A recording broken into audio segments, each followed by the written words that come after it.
아줌마입니다. 아니, 어느덧 아줌마가 아니라 할머니네요. 딸이 얼마 전 손녀를 만나게 해주었으니까요. 항상 사연을 듣기만 하다가 최근 저에게도 조금은 신기하고 놀라운 일이 일어나게 돼서 이렇게 이야기를 보내보게 됩니다. 저는 옛날부터 항상 집에서 전업주부로서 살아왔습니다. 남편은 오래도록 공무원이었고요. 남편 혼자 일하고 공무원 월급으로 살림을 한다는 게 그리 여유로운 일만은 아니었지만 딸아이가 워낙에 착하고 순하게 자라주었고 좋은 대학에 가서 일찍 취직하고 번듯하게 자리 잡은 다음 크게 손 벌리지 않고 결혼까지 해주었기 때문에 저희도 힘들지 않게 노후를 맞이할 수 있었죠. 남편이 퇴직하고 연금을 받으며 현재는 어느 정도 여유롭게 노후를 즐기고 있습니다. 저는 평생 청소나 집안일 그리고 화분 키우기 정도만 해온 전업주부였기 때문에 남편이 퇴직한 후에도 크게 심심하거나 몸이 근질근질하지 않았지만 남편은 근면성실한 타입의 전형적인 공무원이었기 때문에 갑작스럽게 할 일이 없어졌다는 것에 매우 심심해했습니다. 그래서 저보고 꽃집이나 화원을 할 생각이 있으면 본인과 함께 자그마한 가게를 운영해보자고 제안을 하더군요. 저야 화분 키우는 것에는 자신이 있었기 때문에 좋다고 했습니다. 옛날부터 남들이 다 죽인 식물도 제가 며칠 키워주면 금세 싱싱해지곤 하였습니다. 화원을 운영한다는 것은 제게 아주 잘 맞는 일이 될 것이었기에 제가 마다할 이유는 없었습니다. 주말이 오면 남편과 함께 묘목시장에 가서 잘 자랄 것 같은 건강해 보이는 묘목들을 가져오는 것도 일상의 소소한 행복이었어요. 주말에는 근처 사는 딸 가족도 저희 집에 와서 식사를 하고 예쁜 식물들을 몇 개 가져가기도 했습니다. 그런 소소하지만 행복한 일상들이 반복된다는 것이 제게는 마냥 큰 행복이었습니다. 그러던 어느 날부터 이상한 일이 일어나기 시작했습니다. 햇빛을 받아야 하는 묘목들을 항상 길거리에 내놓곤 했는데 그것들 중 한두 개가 사라지기 시작하는 일이었어요. 처음 한두 번은 착각이려니 했지만 반복되니 정말 수상하였습니다. 하루는 딸 가족이 찾아왔길래 그 이야기를 해주었습니다. 요즘 들어 누가 묘목들을 훔쳐가는 것 같다고 도통 수상하다고 이야기해 주었어요. 그러자 딸아이 부부는 CCTV를 설치해주고 갈 테니 어플을 통해서 확인해 보라고 알려주었습니다. 저희 부부는 항상 화원 안에서 유리문 밖을 번갈아 바라보며 묘목 도둑을 잡기 위해서 주시했고 CCTV도 적극적으로 활용하고자 생각하였죠. 꼭 묘목 도둑을 잡고자 했습니다. 책임을 물게 하거나 나무랄 생각보다는 도대체 왜 묘목을 훔쳐가는 건지 물어보고 싶은 마음이 컸거든요. 사실 하나하나 제게는 자식처럼 소중한 아이들이었기 때문에 단순히 가벼운 목적으로 묘목을 가져가거나 함부로 묘목에 장난질을 한 거라면 그러면 안 된다고 이야기해주고자 했습니다. 그러던 어느 날 남편이 호들갑을 떨며 묘목 도둑이 나타난 것 같다고 저를 불렀고 저희 둘은 숨죽이며 가게 안에서 밖을 바라보며 무슨 일이 일어나는지 살펴보았습니다. 그런데 저희가 본 풍경은 조금 놀라웠습니다. 초등학생으로 보이는 두 아이가 한참을 서서 신중하게 묘목들을 구경하더니 주위를 힐끔 둘러보면서 하나씩 들고 몰래 달아나는 것이 아니겠습니까? 저희 부부는 너무 당황스러웠지만 두 아이를 잡지 못하고 그냥 도망가도록 내버려 두었습니다. 조그마한 아이 두 명이라 어떻게 해야 할지 모르겠더군요. 하지만 다음에 또 이런 일이 반복된다면 그때 남편과 함께 아이들을 잡아 물어보자고 합의를 보았습니다. 그런 일이 있고 며칠이 지나서 두 아이는 또 등장하였습니다. 이번에도 저번과 같이 묘목들을 한참 구경하다가 고르려고 하였습니다. 들고 달아나려던 찰나 저희 부부가 나서서 두 아이를 잡았습니다. 화원 안으로 들어오라고 했고 작은 공간 안에 앉혀서 이런저런 질문들을 던졌습니다. 이야기를 들어보니 사정이 조금 딱하더군요. 아빠는 어릴 적 돌아가셔서 기억이 나지 않고 엄마와 셋이서 살고 있다고 했습니다. 처음에 두 아이가 친구 사이인 줄 알고 그 나이 때 또래들의 장난으로 묘목을 가져가는 것인 줄 알았는데 둘은 가족이었죠. 형 동생 사이였고요. 엄마가 조금 아프신데 책에서 식물이 공기를 정화시켜줘서 환자들에게 좋다는 내용을 읽었다고 했습니다. 길거리에 놓여져 있는 화분들이 버려진 건지 파는 건지 가져가도 되는 건지 헷갈렸지만 왠지 가져가면 안 될 것만 같았다고 했습니다. 그래서 몰래 가져갔다고 했고 도둑질인 것도 알고 있다고 인정했습니다. 순순히 잘못을 인정하면서 풀이 죽어있는 모습에 거짓말을 하는 것 같진 않더군요. 거짓말을 하지 않고 솔직하게 말해줬기 때문에 정말 공기를 정화시켜주는 데 도움을 주는 화분 하나를 선물로 주겠다고 이야기했습니다. 대신 우리를 찾아와 솔직히 이야기하면 얼마든지 화분을 그냥 줄 수 있으니 몰래 도둑질하는 행동은 다시는 하지 말라고 일러주었죠. 두 아이는 죄송하다고 말하며 앞으로는 절대 몰래 가져가지 않겠다고 저희에게 약속했습니다. 저희는 공기 정화에 도움을 주는 식물을 예쁜 화분에 옮겨 담았습니다. 무게가 조금 나가 남편 차에 싣고 집까지 배달해 주겠다고 이야기했습니다. 두 아이의 집은 화원에서 그리 멀리 떨어지지 않은 빌라촌에 위치해 있었습니다. 차 타고 가면서도 이런저런 이야기들을 주고받았습니다. 두 아이는 초등학교 저학년 정도로 보이는 나이였지만 영특하고 똑부러져 보였습니다. 마트에 들려서 먹고 싶었던 것들도 골라보라고 이야기했습니다. 이렇게 알게 된 것도 인연인데 맛있는 것 정도야 사줄 수 있다고 이야기했습니다. 짜서 먹는 요구르트와 초코 과자 몇 개를 고른 두 아이의 마음이 참 순수해 보였습니다. 화분과 군것질 거리를 들고 그 아이 집에 가자 누워있던 두 아이의 엄마가 매우 놀라며 저희 부부를 맞이하였습니다. 사정을 이야기하니 매우 죄송해하며 화분값을 드리겠다고 이야기했습니다.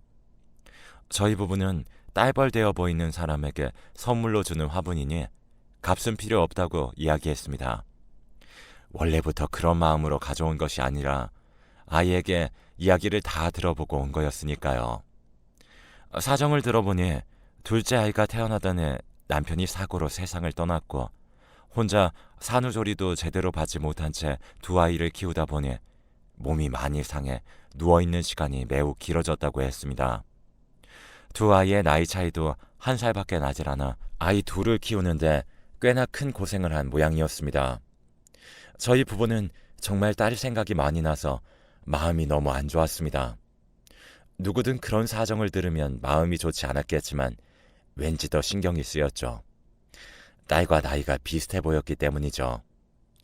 이렇게 알게 된 것도 인연인데 가까이 알고 지내자며 병원에 다녀보라며 아는 병원을 소개해줬고 병원비로 쓰라며 용돈도 쥐어주었습니다. 저희도 그리 부유한 형편은 아니었지만 꼬박꼬박 남편 연금이 나왔고 화원도 동네에서 꽤 유명해 잘 되는 편이었으며 딸 가족도 자리를 잡고 잘 살고 있었고 종종 챙겨주는 용돈도 꽤나 쏠쏠했기에 이렇게 챙겨줄 수 있다며 솔직히 이야기하였습니다. 엄마까진 아니더라도 동네 할머니 어른이 베푸는 선행 정도로 생각해달라고 이야기했습니다. 그러자 눈물을 펑펑 흘리며 저희 부부 손을 꼭 잡고 너무 고맙다고 울었습니다.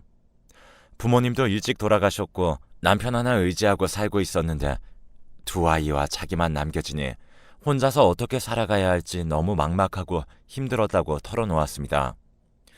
저희 부부와 묘목 도둑으로 만난 두 아이네와의 인연은 그날부터 그렇게 시작된 것 같습니다. 저희 부부는 여유가 허락하는 선안에서 두 아이 엄마에게 가끔 용돈을 주곤 하였고 빨리 나을 수 있도록 많은 도움을 주었습니다. 점점 기력을 회복하고 체력을 되찾은 아이 엄마 수민이는 꼭 저희 부부에게 보답하겠다고 이야기했습니다. 몇 년이 흘러 수민은 한 갈비집에 홀서빙 일을 시작하게 되었다고 이야기해 주었어요. 한 동네에 살며 거의 딸과 엄마 사이처럼 가까이 붙어 지냈고 이런저런 이야기들을 나누곤 했죠. 그 갈비집은 가격대가 꽤 나가는 가게였어요. 찾는 손님들도 부유한 고급 식당이었습니다. 일은 조금 힘들지만 벌이가 꽤 쏠쏠하다고 이야기했고 수민이도 점점 강인한 엄마와 가장이 되어가는 듯 했습니다. 저희 부부는 아주 뿌듯했죠. 묘목 도둑이었던 두 초등학생 아이도 하루가 다르게 자라서 어느새 중학생이 되었습니다. 그 두 아이도 저희 부부를 할머니, 할아버지라고 부르며 잘 따랐습니다. 그러던 어느 날 저희 친딸로부터 급하게 연락이 왔습니다. 손녀딸이 갑작스럽게 쓰러졌다는 연락이었고 저희 부부는 놀란 마음을 부여잡고 딸아이가 알려준 병원으로 향했습니다. 손녀딸은 어릴 적부터 심장이 조금 안 좋았는데 혈압이 낮고 심장 기능이 안 좋아져 순간적으로 기절한 것이라고 했습니다. 더 자세하게 검사를 해보아야 알겠지만 점점 심장의 기능이 안 좋아진다면 인공심장을 이식받거나 다른 방법을 찾아봐야 한다고 이야기했습니다. 병원에서 심각한 소식을 듣고 저희 부부는 너무 심란했습니다. 한동안 화원문도 닫고 딸과 손녀 옆에부터 병간호를 하는데 도움을 주었습니다. 화원문을 며칠 동안 닫는 것을 처음 보았는지 놀란 수민이는 저희 부부에게 연락이 왔습니다. 저희 손녀딸이 조금 아파 간호를 한다고 화원문을 못 열었다고 이야기해 주었습니다. 어디가 아픈 거냐고 물어 이런저런 이야기를 해주었죠. 수민은 도울 일이 있으면 꼭 도우겠다고 이야기하며 별일 없을 거라며 저희 부부를 위로해 주었습니다. 주변 사람들로부터의 위로와 응원이 무색하게 손녀딸의 심장은 점점 더 약해져 갔습니다. 태어날 때부터 원래 안 좋았었는데 한번 그렇게 쓰러지고 나니 체력이 약한 어린아이라 그런지 빠르게 회복한다는 게 쉬운 일이 아니라고 하더군요. 저희 가족의 인생에서 가장 암울하고 우울한 시기였습니다. 분명히 웃고 있고 맛있는 것을 먹고 있지만 뭔가 해결되지 않은 듯한 답답함이 마음속 한구석에 있었습니다.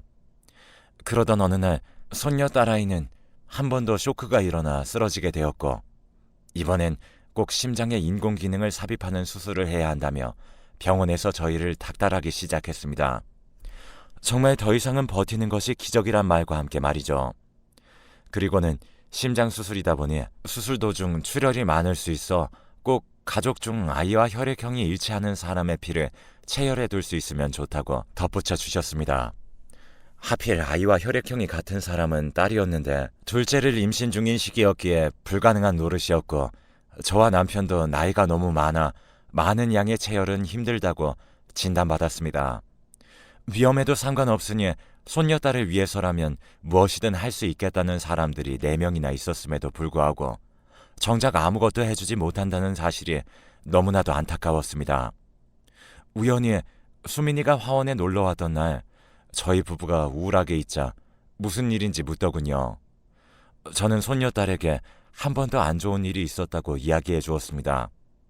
그러더니 선뜻 자기의 혈액형을 이야기해주며 본인이 손녀딸과 조건이 맞다면 피를 나눠줄 수 있다고 이야기를 해주었습니다.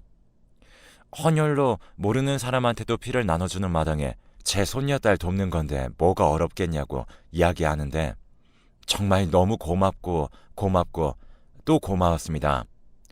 그래서 정말 염치 없고 미안하고 고마운 일이지만 수민의 도움을 받게 되었고 그렇게 저희 딸아이 부부에게도 수민을 소개시켜주게 되었습니다.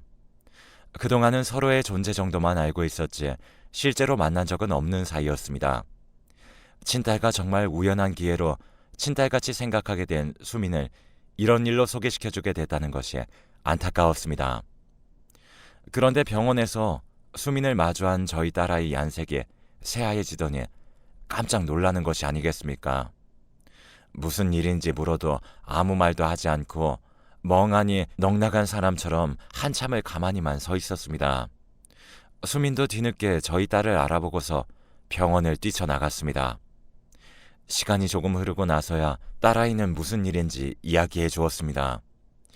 예전에 자기가 대학교 다닐 때 잠깐 만나던 사람이 있었는데 그때 그 남자와 바람난 여자가 바로 수민이라는 이야기였습니다. 딸아이가 대학교에 다닐 때 처음 사귀었던 남자친구가 바람이 나서 몇 날 며칠을 울고불고 밥도 먹지 않았던 기억이 떠올랐습니다. 저희 딸아이의 남자를 뺏어갔던 사람이 수민이었다니 사람 사는 인생에 한치 안 모르게 흘러간다고 하더라도 이렇게까지 신기하다는 것이 너무 놀라웠습니다. 딸아이는 놀라긴 했지만 그래도 손녀딸에게 도움을 주려던 사람이었고 시간이 아주 많이 흐른 이야기였기 때문에 한번 수민이를 다시 만나 이야기를 나누어 봐야겠다고 했습니다. 아이들을 두고 문을 박차고 나갔던 수민도 시간이 지나 마음을 추스리고 다시 돌아왔더라고요. 딸과 수민과 그리고 저까지 셋이 병원 안에 있는 카페에 가서 이야기를 시작했습니다. 수민은 그때 정말 미안했다고 사과하더군요. 부모님을 일찍 떠나보내고 의지할 곳이 없이 자라오다가 본인을 좋아해주는 사람이 나타나니 처음 느껴보는 행복이었고, 나중에서야 여자친구가 있던 사람인 줄 알고 많이 실망하고 절망했다고 했습니다. 그렇지만 이미 조금 오랜 기간 만나오던 사람이었고, 그때 마음을 줘버렸던 때였기 때문에 헤어지고 온다는 말을 믿었다고 했습니다. 그리고는 본인과 아이를 두고 세상을 떠났다던 그 남편이 그 사람이라며 여러 사람들을 힘들게 했던 벌을 받은 것일지도 모르겠다고 펑펑 울며 이야기를 했습니다. 수민의 진심 어린 반성과 사과에 저희 딸아이 마음도 많이 풀려 보였고, 오히려 같이 눈물을 흘리며 수민의 이야기에 안타까워했습니다. 굳이 잘못이 있다면 바람을 핀 그 남자였는데 잘 살지도 못하고 그렇게 가버렸다니 더 마음이 안 좋다며 딸아이는 안타까워했고, 또 지난 일이니 더 이상 우리가 마음 쓰지 말자고 이야기했습니다. 수민도 좋은 마음으로 제 손녀딸을 돕고 싶다고 이야기했고, 모든 상황들이 다행히도 잘 풀리게 되었습니다. 시간이 흘러 손녀딸의 수술 날이 되었고, 정말 하늘에 감사하게도 손녀딸의 수술은 성공적으로 끝날 수 있었습니다. 수민의 도움으로 수술 중에 과다출혈도 넘길 수 있었고요. 집안의 안 좋은 일들은 다 끝난 것 같았습니다. 저희 딸아이는 무사히 예쁜 둘째 손녀딸을 출산했습니다. 저는 딸아이를 옆에서 돌봐주고 산후조리를 해주기 위해서 잠시 화원을 쉬며 딸아이 내에 가 있었습니다. 둘째 손녀딸도 돌봐줄 겸 딸아이 내 오래 머물게 됐고, 수민과 딸도 얼굴을 트고 친분을 쌓고 있는 중이었기 때문에 수민이와 묘목도둑이었지만 지금은 훌쩍 큰 두 아이를 자주 딸아이네 초대해서 같이 식사를 하곤 했습니다. 사위는 가정적인 편이었고, 둘째 딸을 자랑하기 위해 퇴근하면서 종종 동료들을 데리고 와서 딸 얼굴을 보여주곤 했습니다. 그러던 어느 날 수민네 식구 3명을 불러 함께 저녁 식사를 하려던 날이었습니다. 원래 퇴근하고 직장 동료들과 회식을 한다던 사위도 빨리 딸이 보고 싶다며 일찍 들어온다고 했기에 저녁을 먹으려다가 말고 조금 기다리고 있었습니다. 그날도 갑작스럽게 사위가 직장 동료를 데리고 집에 왔었습니다. 둘째 딸 얼굴만 보고 간다고 했으니 자기 직장 동료는 전혀 신경 쓰지 않아도 된다고는 했지만 밥상이 차려져 있기도 했고, 집까지 온 사람을 그냥 돌려보내긴 조금 그랬기 때문에 저녁을 먹고 가라고 했습니다. 조금 낯선 조합이긴 했지만 저희 부부와 딸아이네 부부, 그리고 사위의 직장 동료와 수민이네 세 식구까지 함께 식사를 했습니다. 명절처럼 큰 상 2개를 이어 붙여놓고 밥을 먹기 시작했습니다. 그때 사위의 직장 동료가 참으로 싹싹하게 사람 좋아 보이길래 수민이에게 이어주고자 사위에게 다리 좀 놓아달라고 했습니다. 수민은 애 둘 달린 아줌마가 무슨 소개냐며 됐다고 손살에 쳤지만 내심 싫지 않은 눈치였습니다. 며칠 딸네 집에서 있다가 이제 화원도 돌봐야 했기에 저는 다시 화원을 오픈했습니다. 딸도 출산 후 어느 정도 기력을 회복한 상태였기 때문에 저도 화원 일에 집중하던 때였습니다. 어느 날 갑자기 수민이가 화원으로 찾아와서 그때 같이 식사를 하며 우리 사위가 데리고 왔었던 직장 동료를 기억하냐고 말하는 게 아니겠습니까? 수줍게 그 이야기를 꺼내는 표정만 보고도 왠지 무슨 말을 할 것 같은지 알 것 같았죠. 그 이후 사위가 연결을 해주어 연락을 주고받고 있고, 몇 번 만남을 거듭해 오다가 진지하게 만남을 시작하게 됐다고 했습니다. 그 직장 동료도 사실 아이는 없지만 한번 결혼을 했다가 돌싱이 됐기 때문에 이혼이나 사별이 전혀 흠이라고 생각하지 않는다고 했다고 하네요. 그런 점에서도 가치관이 잘 맞았고, 무엇보다도 이야기가 잘 통한다고 했습니다. 두 아이도 그 사람을 잘 따르는 점에 마음이 많이 열렸다고 했습니다. 저는 저희 화원에서 묘목을 훔쳐갔던 두 아이와의 인연을 시작으로 수민이네 가족을 알게 됐고, 수민이로부터 손녀딸의 목숨을 구하는 데 도움을 받기도 했으며, 사위의 직장 동료와 수민이가 연애도 시작했다는 사실이 너무나도 신기합니다. 저희 남편도 종종 이런 이야기를 합니다. 엄마를 생각하는 두 아이의 예쁜 마음이 이렇게까지 소중한 인연을 만들어낸 것 같다고 그렇게 말입니다. 저도 남은 인생을 고운 마음으로 살아가려고 합니다. 딸이 둘이라고 생각하고 모두에게 좋은 엄마가 되어주고 싶다는 욕심도 있습니다. 최근까지 저에게 일어났던 신기하고도 귀한 이야기를 들어주셔서 감사합니다. 여러분들에게도 행복한 일들만 가득하시길 바랍니다.